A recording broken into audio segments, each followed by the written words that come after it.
Welcome to the Multiply Your Success podcast, where each week we help growth-minded entrepreneurs and franchise leaders take the next step in their expansion journey.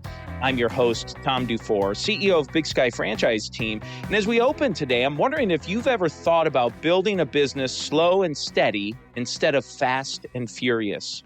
And we oftentimes hear of the fast growth companies in headlines, but those seem to be the exceptions. And I know it can be hard to wait for that slow growth and be more like the tortoise instead of the hare, but building brick by brick often lays the strongest foundation for long-term viability. Our guest today is Rich Peter, who shares with us how building his franchise company brick by brick has been the right strategy for growth, as he has gone from a one-location organization to a national brand with over 70 franchises open or in development right now. And I'm so thankful to be sharing with you an interview with Rich Peter, who's the founder and president of Mobility Plus.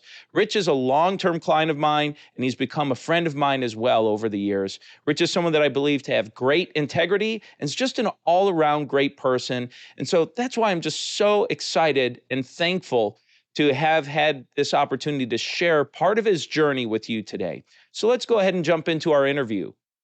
It's great to be here, Tom. My name is Rich Peter. I am the president and founder of Mobility Plus.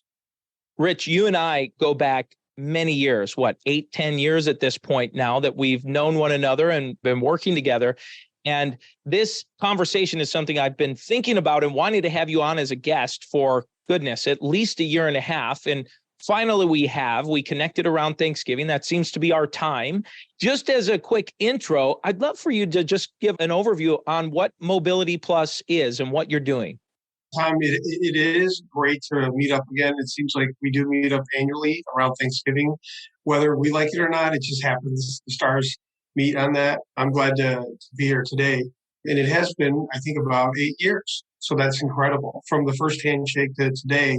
So it's been full circle. And I think we'll probably have some more meetings after this because that seems to be the pattern. Mobility Plus, I founded that in 2007. It's a healthcare franchise, senior category, healthcare category. We focus on scooters, ramps, lifts, been our kind of tagline underneath the logo. And that has expanded into other products and services to serve the senior market or anyone who is in need of mobility equipment, from scooters, power chairs, to ramps, to home stair lifts. We also provide bath safety. That's the core of our business. And we operate it through a franchise network. And we currently have about 61 in operation, brick and mortar stores. We have about 10 in development. That's so wonderful, Rich. And I remember the very first time we met when you had your original operating territory with this idea, this kind of dream of growing and building a business. So would you mind just sharing a little bit of your story from kind of this initial thought of idea of franchising all the way up to 61 units, 10 more in the pipeline, and growing a national brand? Back when I started, I was in banking, finance, and in 2006, 2007, that industry started going down, as those who know about that can understand. And I felt that I needed to do something for myself because I wanted to kind of control my path instead of having a job control my path, and continuously looking for a job. So when you're in business for yourself, you can't really fire yourself. So I said, this is going to be a commitment. And it's something that I'm going to go as far as I can go, and let's see what happens. Healthcare to me was not the first choice of starting a business. I kind of stumbled upon it where, having conversations with family, friends, when the downturn happened, they would always say, healthcare is a great business. People will always need to take care of themselves, need some sort of help going forward. That kind of stuck with me for some reason. I did grow up in a household where my mom was a nurse. I was around patients when I was young. She was a private nurse, so that she was allowed to, take the patient out of the nursing home, give them some fresh air. I was experienced early to seeing patients, how my mom took care of them, how much she really cared. And I also saw the equipment they were using, At 12 years old, I was tinkering with wheelchairs and walkers. I don't know. It was something that just piqued my interest. Years go by, I'm 33, and it's time for me to start a business. And at that time, I was like, well, I do know wheelchairs and I do know some other small items because not just because when I was a kid, just seeing it amongst other people, you think that, okay, this is a business that can help people. So I've always had a service oriented mindset. What can I do to help others? Even though I need to provide for myself and my family, for some reason, I've always had this mindset of what could I do? What could I do? How can I help somebody else? And essentially, I started selling wheelchairs for $99 out of my garage from the house. I had no job. So I said, well, I'm going to start small and, see what happens from here. And at that time, you would, kind of pick up the phone, call a assisted living facility, a nursing home, and ask them if they needed any repairs done to their equipment or, are they looking for any new equipment? And that kind of was a starting point. All of a sudden, the house garage was full, and my wife said, well, you got to go somewhere else. I need to park my car in the garage. It gets really cold in Chicago. So I said, okay, fine, I'll go look for a warehouse. So then I kind of stumbled upon a warehouse across the street from my house and really nice landlord. Now I could kind of expand the business that I didn't know I was really in, but I was learning it. I thought it was just kind of buying and selling and doing some small repairs. And then that warehouse was great. So, and that was kind of the initial model was receive deliveries, have some retail space in front for people to walk in your door so you could have a conversation with them, listen to them, and they'll kind of steer you in what they need instead of you steering them. It's really not a sales type business. This is a need-based business where people will share, their struggles and, your opportunity as a mobility consultant is to provide them with the solution for that struggle as best you can. You're not going to be able to help everyone, but if you can provide some equipment that may make their life easier or a loved one's life easier, that is something that makes you smile, And sometimes people don't know what's out there nowadays. There's just a lot of things that have come through innovation, through the medical device industry. And our job is to, continue providing the latest and best products. But I'll touch on that a little later. So that grew into my single store grew into a pretty good sized business over the years. And then I went to a franchise convention in Schaumburg, Illinois. And I met this guy, Tom DeFore, who's voila, right here. We shook hands and we talked about this before this interview. And you remember that moment. I remember that moment. And it was like, Oh, yeah. Hey, this is like an interesting concept, franchising, because I did want to grow the business. My business had grown to a point where I felt it was kind of plateauing and I felt kind of like, well, I need to expand beyond what I'm doing here. I am a growth oriented person. So I wanted to expand Mobility Plus to help others, to make that mission of helping as many people as we can. Then in about 2018, we launched the franchise, and it was pretty good journey. And now we're 2022 right here, and that's kind of the path that happened. Great. Well, and Rich, one of the things that always stood out as a unique attribute to your business is that you really focus on this idea of mobility, helping people move around, especially seniors, people who maybe are unable to walk upstairs quite the same way or walk in their front door or move around town. So I'd love for you to talk a little bit about what drove you to really help these folks in need with mobility. A lot of different things in healthcare and senior care you could help others with. Yeah, healthcare is such a diverse field, and there's so many opportunities in healthcare. And the nice thing is that you're always, providing some product or service to make someone's life better and easier. And so the facets of healthcare and what you can do, I wasn't smart enough to be a doctor. I'm not. Practically, I couldn't service anyone. I didn't have any certificates or anything like that. So for me, healthcare turned into products. What products could I provide? And as far as products that are readily available, they're easy to kind of service, deliver, and they're kind of user ready. So beyond wheelchairs, scooters, power chairs. They really piqued my interest because it's a motorized product. It's actually kind of fun. I mean, riding a scooter. If you've never ridden one, come on by one of the shops. We got one. We got a couple stores in Atlanta. Go check it out. It was like, these are cool products. These are products that, number one, people can relate to. Number two, like, this can be a business. It was already kind of out there, more of an insurance type of industry 15 years ago. And I saw the need as, hey, why can't somebody just get this today? And I'm sure there's others who saw that as well. But for me, I was like, this should be easy. It should be easy to just go buy a scooter, buy a wheelchair, buy a hospital bed. It shouldn't be that complex and a lot of red tape. And the consumer, wasn't really well versed on how to obtain product. They thought, I got to go to my doctor, or I got to go through my pharmacist to get prescriptions and or fulfilled. I wanted it to be like, hey, the store's open. Come on in. Let's figure out what's going to work for you.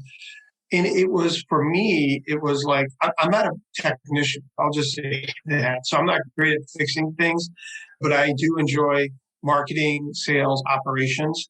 So Mobility Plus for me had to be something that I could operate, where I could say, hey, let's check out the different types. Let's make sure it's the right fit.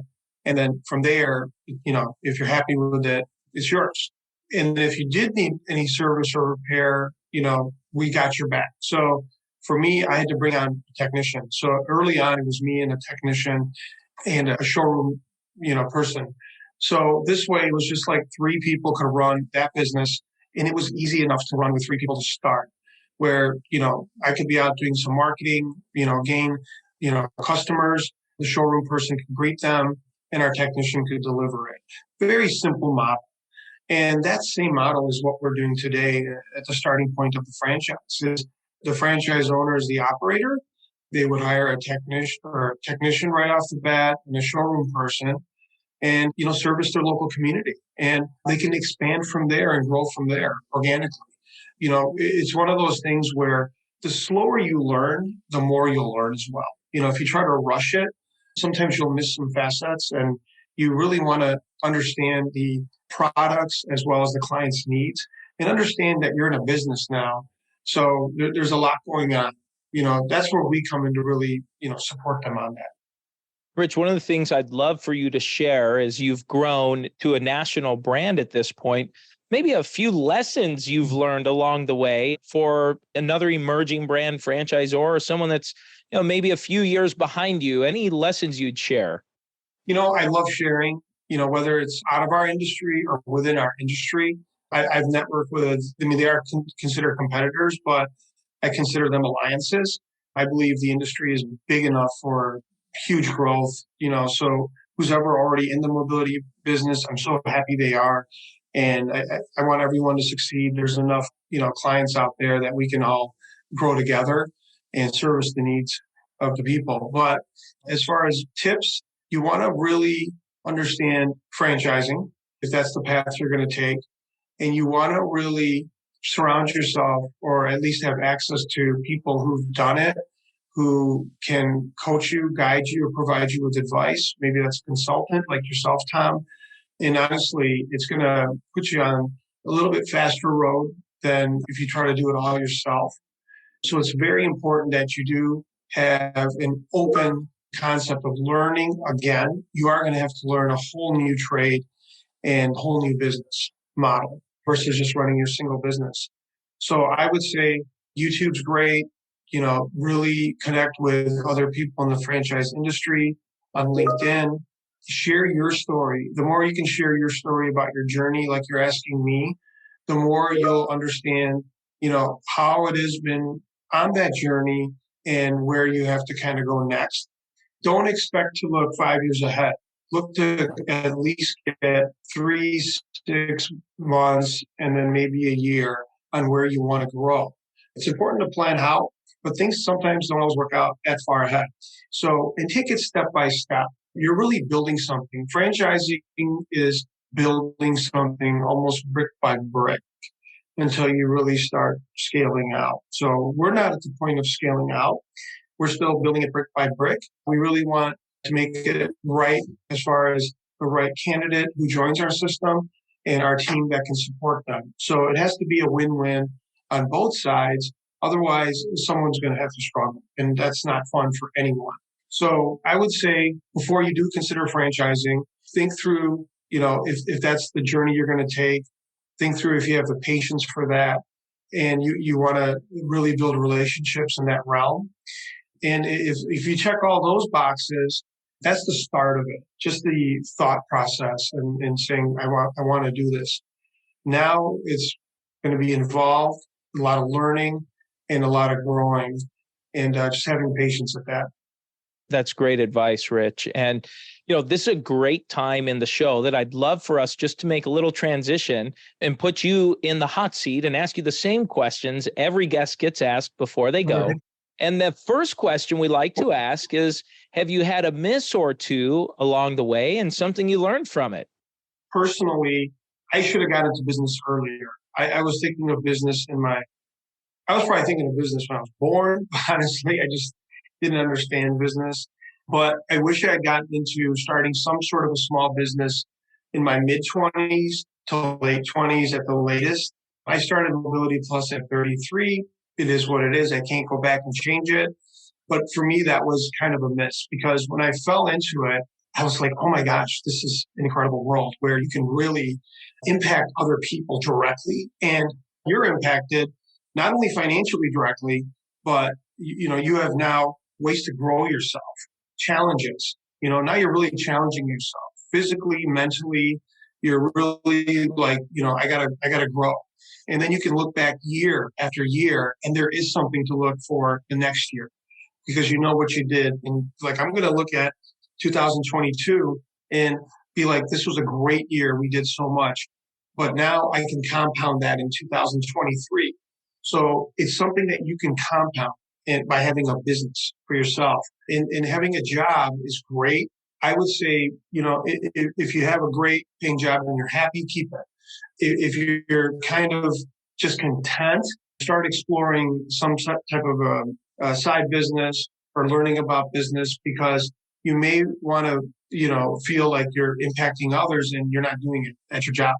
So my miss is not getting into this earlier, just starting a business in general. And I'm not saying Mobility Plus. I'm saying anything. Just get into business. Your eyes will light up. The opportunities there are available. Another miss is just not surrounding myself with enough people to consult with and to reach out to. I have spent 30 minutes with someone on a call and it just streamlined the process. I have spoken to, consultants, marketing companies, and those little things that they tell you really help answer the question. So if there is a question and you're struggling on something, write that question down and have a list of questions and, what it relates to. Maybe there's different departments, whether it's marketing, operations, whatever it is, jot it down and then seek consult from others who've done it, who can, just let you know, oh, this is how it works. And that's it. Don't dwell on it too long, move quicker. Then that miss turns into a plus. Now it's like, okay, great. Now I can leverage that and move forward. Let's look at the flip side. We've talked about some makes along the way, but is there another make or two you'd like to share? Well, our organization is so awesome. And I'm going to go back to the miss. I should have hired on people earlier and figured out their roles earlier. And then I would know who to bring in. So that to me is also a miss because that's a waste of time. When you're trying to do everything yourself, you're just wasting time and you're not giving opportunities to others. So as soon as I learned that by bringing other people on, we have an organization internally here at the corporate level of, close to 30 people. And that is the essence of Mobility Plus is those people are there to support the franchisees. Now, at the franchise level, we're also really coaching them on growing their individual organization. And if they do that, they're going to have a better lifestyle in general. They're not going to be working themselves too hard. You do have to put in hard work, but you also have to enjoy when you own a business. So I would say makes is I learned that you have to bring people on. And then as soon as I started bringing them on, the business started growing even faster. And you also got to bring on the right people. Obviously, not everybody's going to work out, and that also goes down to just qualifying people and making sure it's the right job for them, and then it's going to work, and then they'll fit in that position. So yeah, bringing on people, growing the organization, having a great culture.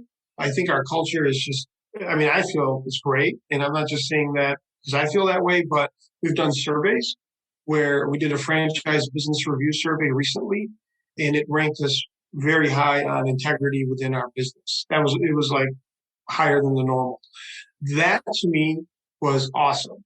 There's other parts that obviously, for the business aspect, need some work. We're going to work on it. Those are tweaks you can fix. But if your organization is lacking in culture and integrity, that's a tougher problem to fix in my eyes. You fix the money side. You can fix sales. You can fix marketing. But, you need to have a good trust and harmony within your network. So the network, really is focused on growth as a team and they stay together. So I think our culture is a plus. So when you do come into Mobility Plus, you're joining a culture that the franchisees care, the corporate team cares. I developed a policy called the 3R policy.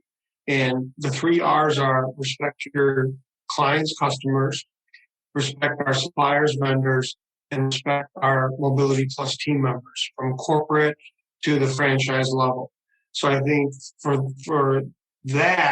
for us to institute that within our network, everybody understands, treat others as you want to be treated, and think about before you send an email or text if you're upset, think it over and see if it's really worth it.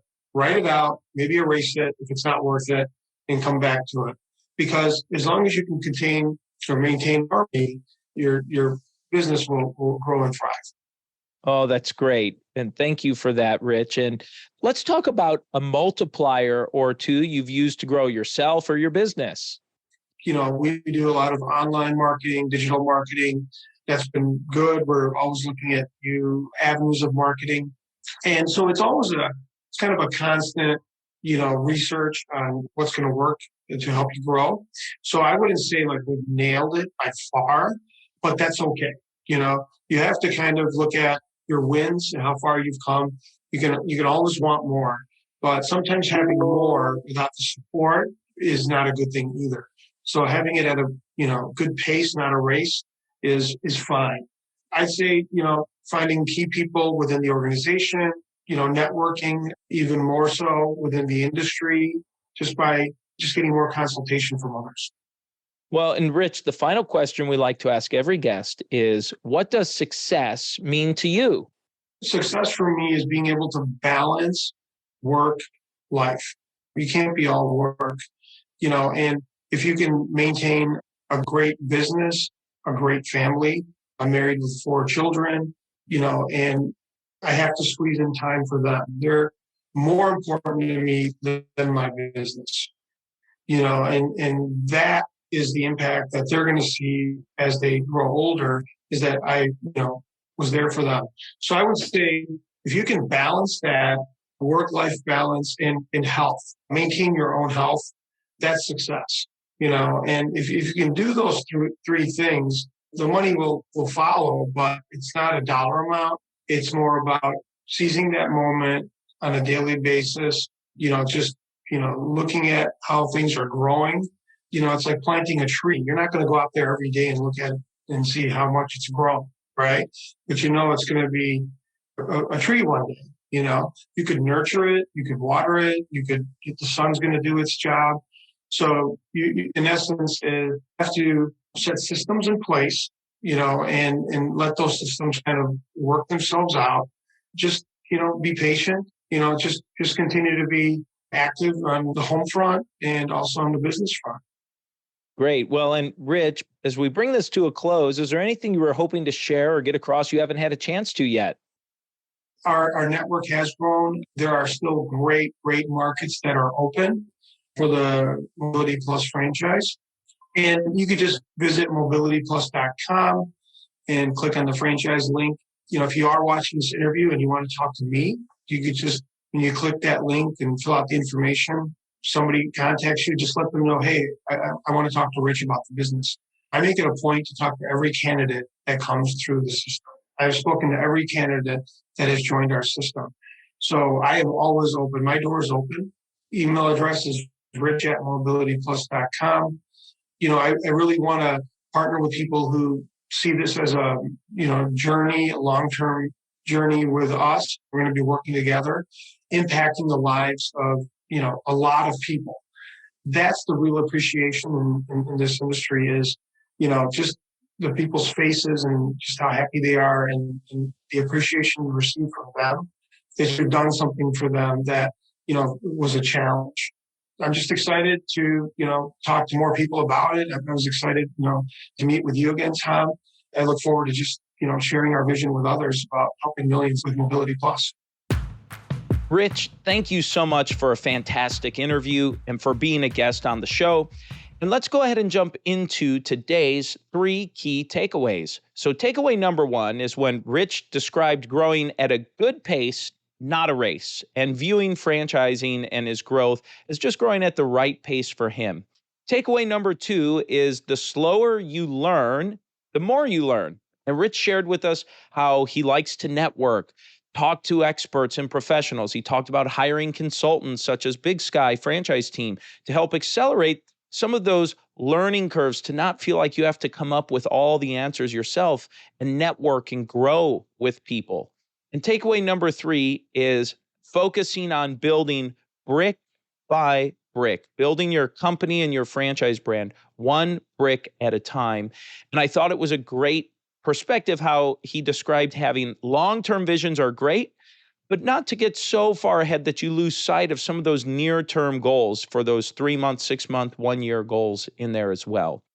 And now it's time for today's win-win. So today's win-win is when Rich described his 3R policy for his company. The 3R policy is 1, respect your clients and customers. 2, respect your suppliers and vendors. And 3, respect your team members from corporate and at the local level. Thank you for sharing your 3R policy, Rich. I think it's a great, tremendous takeaway, and it's going to add value. When you're showing respect to your clients and customers, there's a win for the customer and a win for you. When you're respecting your suppliers and vendors, it's going to win for them and for you. And when you're respecting your team members at all levels of the organization, it's going to be a win for your employees and staff and team, as well as for you.